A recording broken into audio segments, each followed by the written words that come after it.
ಶಿರೂರು ಗುಡ್ಡ ಕುಸಿತದಲ್ಲಿ big update ಲಭ್ಯ ಆಗ್ತಾ ಇದೆ. ಗುಡ್ಡ ಕುಸಿತ ಜಾಗದಲ್ಲಿ ಹೋಟೆಲ್ ವಸ್ತು ಪತ್ತೆಯಾಗಿದೆ. ಟೀ ಅಂಗಡಿಯಲ್ಲಿ ಬಳಸ್ತಾ ಇದ್ದ ವಸ್ತುಗಳು ಪತ್ತೆಯಾಗಿದೆ. ಬಕೆಟ್, ಅನ್ನದ ಪಾತ್ರೆ ಸೇರಿದಂತೆ ಹಲವು ವಸ್ತುಗಳು ಪತ್ತೆಯಾಗಿದೆ. ಗುಡ್ಡ ಕುಸಿದ ಜಾಗದಿಂದಲೇ ಗ್ರೌಂಡ್ ರಿಪೋರ್ಟ್ ಅನ್ನು ರಿಪಬ್ಲಿಕ್ ಕನ್ನಡ ನೀಡ್ತಾ ಇದೆ. ಸ್ಥಳದಲ್ಲೇ ಕಾರವಾರ ಶಾಸಕ ಸತೀಶ್ ಸೈಲ್ ಮೊಕ್ಕಾಂ ಹೂಡಿದ್ದಾರೆ. ಗುಡ್ಡ ಕುಸಿದ ಜಾಗದಲ್ಲಿ ರಿಪಬ್ಲಿಕ್ ಕನ್ನಡ ಯಾವಾಗ ಗುಡ್ಡ ಕುಸಿತು 10 ದಿನದ ಹಿಂದೆ, ಅವತ್ತಿಂದಲೂ ಇವತ್ತಿನವರೆಗೂ ಕೂಡ ಸ್ಥಳದಲ್ಲೇ ಇದ್ದು ಗ್ರೌಂಡ್ ರಿಯಾಲಿಟಿಯನ್ನು ನಿಮ್ಮ ಮುಂದೆ ತೆರೆದಿಡ್ತಾ ಇದೆ. ಶಿರೂರು ಭಾಗದಲ್ಲಿ ಗುಡ್ಡ ಕುಸಿತ ಆಗಿ ಇವತ್ತು 10 ದಿನದಿಂದಲೂ ಕೂಡ ಸ್ಥಳದಲ್ಲಿ ಬಿಡುಬಿಟ್ಟಿರುವಂಥ ಸ್ಥಳೀಯ ಶಾಸಕ ಸತೀಶ್ ಸೈಲ್ ಅವರು ಡೇ 1 ಹೇಳಿದ್ರು ಶಾಸಕರು, ನನ್ನ ಅನುಭವದ ಪ್ರಕಾರ ಟ್ರಕ್ ರಸ್ತೆ ಮೇಲೆ ಇಲ್ಲ, ನದಿಯಲ್ಲಿರ್ಬೋದು ಅಂತೇಳಿ. ನೋಡಿ, ಅವರ ಅನುಭವದ ಆಧಾರದಲ್ಲಿ ನಿನ್ನೆ ಅವರು ನದಿಯ ಒಳಗಡೆ ರಬ್ಬರ್ ಬೋಟ್ನ ಮೂಲಕ ತೆರಳಿ ಅಲ್ಲಿ ಒಂದು ಜಾಗವನ್ನು ನೋಡ್ಕೊಂಡು ಬಂದಿದ್ರು. ಇವತ್ತು ಡ್ರೋನನ್ನು ಹಾರಾಟ ಮಾಡಲಾಗಿತ್ತು. ನೇವಿಯರು ಕೂಡ ಹೋಗಿ ಒಂದಷ್ಟು ಹುಡುಕಾಡುವಂಥ ಕೆಲಸವನ್ನು ಕೂಡ ಮಾಡಿದರು. ಅದಾದ ಬಳಿಕವೂ ಕೂಡ ಶಾಸಕರು ಇಲ್ಲಿನ ಶೋಧ ಕಾರ್ಯಾಚರಣೆ ಮಾಡ್ತಾ ಇರುವಂಥ ಪಡೆಗೆ ಒಂದು ಮಾತನ್ನು ಹೇಳಿದ್ರು, ನನ್ನ ಜವಾಬ್ದಾರಿ ನೀವು ಈ ಜಾಗದಲ್ಲಿ ಹುಡುಕಿ ಅಂತೇಳಿ. ಆ ಮಾಹಿತಿ ಆಧರಿಸಿ ಇಲ್ಲಿರುವಂಥ ಪೋಕ್ಲೈನರ್ ಅದನ್ನು ಎತ್ತುವಂಥ ಕೆಲಸವನ್ನು ಮಾಡಿದಾಗ ನೋಡಿ, ಇಲ್ಲಿ ಕುರುಹು ಪತ್ತೆ ಆಗಿದೆ. ಟ್ರಕ್ ಇರುವಂಥ ಕುರುಹು ಪತ್ತೆ ಆಗಿದೆ. ಇದು ಶಾಸಕರು ಕೊಟ್ಟಂಥ ಮಾಹಿತಿ ಆಧಾರದ ಮೇಲೆಗೆ ಆ ಟ್ರಕ್ನ ಒಳಗಡೆ ಇದ್ದಂತಹ ಒಂದಷ್ಟು ಕುರುಹುಗಳು ಈಗ ಹೊರಕ್ಕೆ ಬರುವಂಥ ಕೆಲಸಗಳಾಗ್ತಾ ಇದೆ. ನಮ್ಮೊಂದಿಗೆ ಶಾಸಕರಿದ್ದಾರೆ, ಅವ್ರನ್ನೇ ಮಾತಾಡ್ತಾ ಹೋಗ್ತೀನಿ ನೇರವಾಗಿ. ಶಾಸಕರೇ, ನಿಮ್ಮ ಒಂದು ಅನುಭವದ ಆಧಾರದಲ್ಲಿ ನೀವು ಕೊಟ್ಟಂಥ ಮಾಹಿತಿ ಆಧರಿಸಿ ಈಗ ಒಂದಷ್ಟು ನೋಡಿ, ಅಲ್ಲೂ ಕೂಡ ಒಂದಷ್ಟು ಬರ್ತೀನಿ, ಮಾತಾಡ್ತೀನಿ ನೋಡಿ. ಎಸ್, ಈಗ ನೋಡಿ, ಆ ಟ್ರಕ್ನ ಬಕೀಟ್ ಏನಿದೆ, ಆ ಬಕೀಟ್ ಕೂಡ ಪತ್ತೆ ಆಗಿರುವಂಥದ್ದು. ಬಕೀಟ್ ನೋಡಿ, ಆ ಒಂದು ಟ್ರಕ್ಕಲ್ಲಿ ಇದ್ದಂಥ ಬಕೀಟ್ಗಳು ಕೂಡ ಪತ್ತೆ ಆಗ್ತಾ ಇದೆ. ನೋಡಿ, ಅದನ್ನು ಕೂಡ ತೋರಿಸುವಂಥ ಕೆಲಸಗಳಾಗ್ತಾ ಇದೆ. ಅಂದರೆ ಎಲ್ಲೋ ಒಂದು ಕಡೆ ಟ್ರಕ್ ಇರೋದು ಇಲ್ಲಿ ಕನ್ಫರ್ಮ್ ಆಗ್ತಾ ಇರುವಂಥದ್ದು. ಈಗ ಆ ಒಂದು ಜಾಗದಲ್ಲಿ ಶಾಸಕರಿದ್ದಾರೆ, ಅವ್ರನ್ನ ಮಾತಾಡ್ತೀನಿ. ಶಾಸಕರೇ, ನೋಡಿ, ನೀವು ಒಂದು ಜವಾಬ್ದಾರಿನ ತಗೊಂಡು ರಿಸ್ಕ್ ಇದ್ರೆ ನಾನೇ ತಗೋತೀನಿ ಅಂತ ಹೇಳಿ ಆ ಜಾಗವನ್ನು ಹುಡುಕಿದ್ರಿ. ಈಗ ಅಲ್ಲಿ ಬಕೆಟ್ ಆಗಿರ್ಬೋದು ಅಥವಾ ಮರದ ದಿಮ್ಮಿಗಳಾಗಿರ್ಬೋದು ಎಲ್ಲವೂ ಕೂಡ ಪತ್ತೆ ಆಗ್ತಾ ಇದೆ. ಹೇಗೆ ಸಾಧ್ಯ ಆಯ್ತು ಇದೆಲ್ಲ ಅಂತ? ಅಲ್ಲ, ಏನು ಗೊತ್ತುಂಟ, ಇದು ನನ್ನ ಪ್ರಕಾರ ಗಾಡಿ ಒಂದಾನೊಮ್ಮೆ ಉರುಳಿದ್ರು ಸಹ ಮನುಷ್ಯರು ಇಲ್ಲೇ ಇರಬೇಕು ಅಂತ ಹೇಳ್ಕೊಂಡು ನನ್ನೊಂದು ವಿಚಾರ. ಗಾಡಿ ಇರಬೇಕು, ಗಾಡಿ ಇಲ್ದಿದ್ರೆ ಮಣ್ಣಾದರೆ ವೆಹಿಕಲ್ ನೀರಲ್ಲಿ ಹೋಗ್ಬೋದು. ಆದರೆ ಏನು ಹೋಟೆಲ್ ಇತ್ತಲ್ಲ, ಆ ಹೋಟೆಲ್ನಲ್ಲಿ ಅವರು ಊಟಕ್ಕೆ ಕೂತ್ಕೊಂಡಿದ್ರು ಬೆಳಗ್ಗೆ ಬ್ರೇಕ್ಫಾಸ್ಟ್. ಅದು ಇಲ್ಲೇ ಇರಬೇಕಂತ ನನ್ನೊಂದು ಊಹೆ ಇದೆ. ಅದರ ಪ್ರಯತ್ನ ನಾನು ರಾತ್ರಿ ಇವತ್ತು ಮಾಡ್ತಾ ಇದ್ದೇನೆ. ಅಂದರೆ ಈಗ ಬಕೆಟ್ಗಳೆಲ್ಲ ಸಿಗ್ತಾ ಇರೋದು ನೋಡಿದ್ರೆ ಅದು ಮನೆ ಮನೆ ಟೀ ಹೋಟೆಲ್ ಅದು. ಮತ್ತು ಅಂದರೆ ಟೀ ಹೋಟೆಲ್ನಲ್ಲಿ ಒಂದಾನೊಮ್ಮೆ ಟೀ ಕುಡಿಲಿಕ್ಕೆ ಕೂತಿದ್ರೆ ಆ ಕಾರ್ನರ್ನಲ್ಲೇ ಇರಬೇಕಂತ ನನಗೆ ಒಂದು ಡೌಟ್ ಕಾಣ್ತಾ ಇದೆ. ಈಗ ಇವತ್ತು ಹೇಗೆ ಕಾರ್ಯಾಚರಣೆ ನಡೀತು, ಜೊತೆಗೆ ಡ್ರೋನನ್ನು ಹೇಗೆಲ್ಲ ಬಳಕೆ ಮಾಡಿಕೊಳ್ಳಲಾಯಿತು, ಎಷ್ಟು ಸಾಕು? ನಾವು ಎಲ್ಲ ಥರದ ಒಂದು 4 ಪಾಯಿಂಟನ್ನು ಡಿಟೆಕ್ಟ್ ಮಾಡಿದ್ದೇವೆ. ಅಲ್ಲಿ ಏನಾಗಿದೆ, ನಮ್ಮಲ್ಲಿ ಡ್ರೋನ್ನಲ್ಲಿ ಒಂದು ದೊಡ್ಡ ಟ್ರಕ್ಕಿನ ಒಂದು ಶೇಪ್ ಕಾಣ್ತಾ ಇದೆ, ಒಂದು ಕ್ಯಾಬಿನ್ ಇರ್ಬೋದು ಅಂತ ಕಾಣ್ತಾ ಇದೆ, ಯಾವುದು ಅನಿಲ ಟ್ಯಾಂಕರ್ದು, ಒಂದು ವಯರ್ದು ಒಂದು ಫ್ರೇಮ್ ಕಾಣ್ತಾ ಇದೆ, ಮತ್ತೊಂದು ಬ್ಯಾರಿಕೇಡ್ ವಾಲ್ ಕಾಣ್ತಾ ಇದೆ. ಇದನ್ನೆಲ್ಲ ಚೆಕ್ ಮಾಡಿದರೆ ಇದು ನೀರಲ್ಲಿ ಅವರು ಹರಿದು ಗಾಡಿ ಹೋಗಿರ್ಬೋದು, ಬಹುಶಃ ಜನ ಇಲ್ಲೇ ಇರ್ಬೋದು ಅಂತ ನನಗೊಂದು ಡೌಟ್ ಉಂಟು.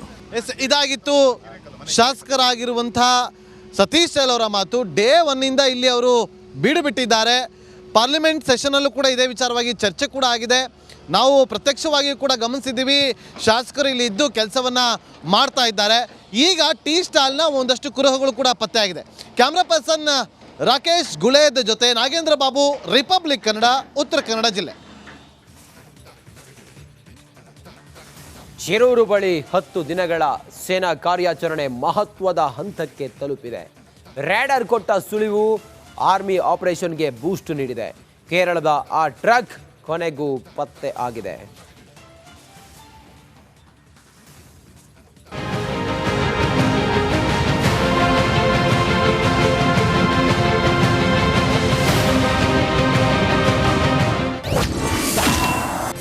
ಶಿರೂರು ಬಳಿ ಕಾರ್ಯಾಚರಣೆಯ ಬಿಗ್ ಅಪ್ಡೇಟ್. ಗಂಗಾವಳಿ ನದಿಯಲ್ಲಿ ಪತ್ತೆಯಾಯಿತು ಕೇರಳದ ಟ್ರಕ್.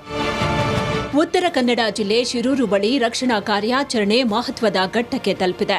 10 ದಿನಗಳ ನಿರಂತರ ಕಾರ್ಯಾಚರಣೆ ನಂತರ ಕೊನೆಗೂ ಕೇರಳದ ಆ ಟ್ರಕ್ ಪತ್ತೆಯಾಗಿದೆ.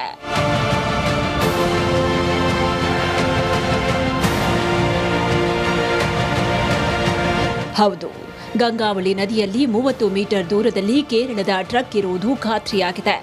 ಅರ್ಜುನ ಇದ್ದ ಆ ಟ್ರಕ್ ಅನ್ನ ಮೇಲೆತ್ತುವ ನಿಟ್ಟಿನಲ್ಲಿ ಎನ್ಡಿಆರ್ಎಫ್, ಎಸ್ಡಿಆರ್ಎಫ್, ಸೇನೆ ಮತ್ತು ನೌಕಾಪಡೆ ನಿರಂತರವಾಗಿ ಶ್ರಮಿಸ್ತಾ ಇದೆ. ಈ ಮಧ್ಯೆ ರಿಪಬ್ಲಿಕ್ ಕನ್ನಡಕ್ಕೆ ಪ್ರತಿಕ್ರಿಯೆ ನೀಡಿದ ಶಾಸಕ ಸತೀಶ್ ಸೈಲ್ ಟ್ರಕ್ ಬಗ್ಗೆ ಮಾತನಾಡಿದ್ದಾರೆ. ಟ್ರಕ್ ಇರೋದು ಕನ್ಫರ್ಮ್ ಟ್ರಕ್ ಪತ್ತೆ ಆಗಿದೆ. ಟ್ರಕ್ ಪತ್ತೆ ಆಗಿದೆ ಅದೇ ಅಂತ ಹೇಳಿದ್ರೆ ನಮ್ಮ ಟ್ರಕ್ ಸೈಜ್ ಎಲ್ಲ ಕ್ಲಿಯರ್ ಕಾಣ್ತಾ ಇದೆ. ಇನ್ನು ಕಳೆದ ಜುಲೈ 16ರಂದು ಶಿರೂರು ಗುಡ್ಡ ಕುಸಿತದಲ್ಲಿ ತಮಿಳುನಾಡು ಮೂಲದ ಶರವಣನ್ ಕೂಡ ನಾಪತ್ತೆಯಾಗಿದ್ರು. ಟೀ ಕುಡಿಯೋದಕ್ಕೆ ಅಂತ ಶರವಣನ್ ನಿಲ್ಲಿಸಿದ್ದ ಟ್ಯಾಂಕರ್ ಕೂಡ ಇದೇ ಸ್ಪಾಟ್ನಲ್ಲಿ ಪತ್ತೆಯಾಗಿತ್ತು. ಪ್ರತಿ 10 ದಿನಕ್ಕೊಮ್ಮೆ ಆತ ಮನೆಗೆ ಬರ್ತಾ ಇದ್ದ ಅಂತ ಶರವಣನ್ ಮಾವ ಸೆಂಥಿಲ್ ಕುಮಾರ್ ಹೇಳಿದ್ದಾರೆ. 10 दिन के बाद आ रहा है. अभी ड्यूटी के है. गाड़ी अनलोडिंग टाइम में ऑल्ट होने के लिए वो गाँव आएगा. गाड़ी से गाँव आएगा. उसी बाद में 2 दिन के बाद कोई गाड़ी के बस आएगा. ऐसा है. ತಮಿಳುನಾಡು ಮೂಲದ ಶರವಣನ್ ಬಗ್ಗೆ ಶಾಸಕ ಸತೀಶ್ ಸೈಲ್ ಕೂಡ ಪ್ರತಿಕ್ರಿಯೆ ನೀಡಿದ್ದಾರೆ. ಅವತ್ತು ಸಿಕ್ಕಿದ್ದ ಮೃತದೇಹ ಶರವಣ್ ಅವರದ್ದೇ ಆಗಿರಬಹುದು ಅಂತ ಶಂಕಿಸಿದ್ದಾರೆ. ತಮಿಳುನಾಡು ಮೂಲದ ಒಬ್ಬ ಚಾಲಕ ಕೂಡ ನಾಪತ್ತೆ ಆಗಿದ್ದಾನೆ ಅಂತೇಳಿ ಮತ್ತೊಂದು ಕೂಡ ಈಗ ತಮಿಳುನಾಡಿನಲ್ಲೂ ಕೂಡ ಒಂದು ವಿಚಾರ ಕೇಳಿ ಬರ್ತಾ ಇದೆ, ಶರವಣನ್ ಅಂತೇಳಿ. ಆ ಬಗ್ಗೆ ಏನಿದೆ ಮಾಹಿತಿ? ಶರವಣನನ್ನು ನಾವು ಹಿಡಿದೇ ಮಾತಾಡ್ತಾ ಇದ್ದೇವೆ. ನಾವು ಶರವಣನ ಬಾಡಿಯನ್ನು ಎಂತ ತಿಳ್ಕೊಂಡಿದ್ದೇವೆ ಅಂತ ಹೇಳಿದ್ರೆ, ಒಂದು ಹಾಫ್ ಬಾಡಿ ಸಿಕ್ಕಿತ್ತು ನೋಡಿ, ಅದು ನಾವು ಶರವಣನ ಲೆಕ್ಕದಲ್ಲಿ ಇಟ್ಕೊಂಡಿದ್ದೇವೆ. ಅದು ಡೇ 1 ಶರವಣನ ಲೆಕ್ಕ ಅದು ಆ ಥರ ಇಟ್ಕೊಂಡಿದ್ದೇವೆ. ಹಾಫ್ ಬಾಡಿ ಒಂದು ಸಿಕ್ಕಿದೆಲ್ಲ, ಹಾಫ್ ಬಾಡಿ ಶರವಣಂದ ಅಲ್ಲ ಅಂತಾದರೆ 4 ಜನ ಆಗ್ತಾರೆ. ಸದ್ಯ ಶಿರೂರು ಗುಡ್ಡ ಕುಸಿತ ಪ್ರದೇಶದಲ್ಲಿ ರಕ್ಷಣಾ ಕಾರ್ಯಾಚರಣೆ ಚುರುಕುಗೊಂಡಿದ್ದು, ಘಟನಾ ಸ್ಥಳದಿಂದಲೇ ನಿಮ್ಮ ರಿಪಬ್ಲಿಕ್ ಕನ್ನಡ ನಿರಂತರ ವರದಿ ಮಾಡ್ತಾ ಇದೆ.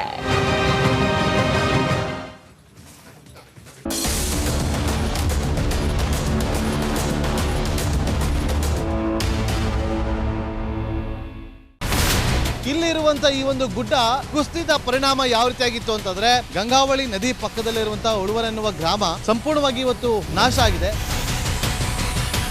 ಮನೆ ಮಠ ಏನಿಲ್ಲ, ಎಲ್ಲ ಹೋಗ್ಬಿಟ್ಟಿದೆ.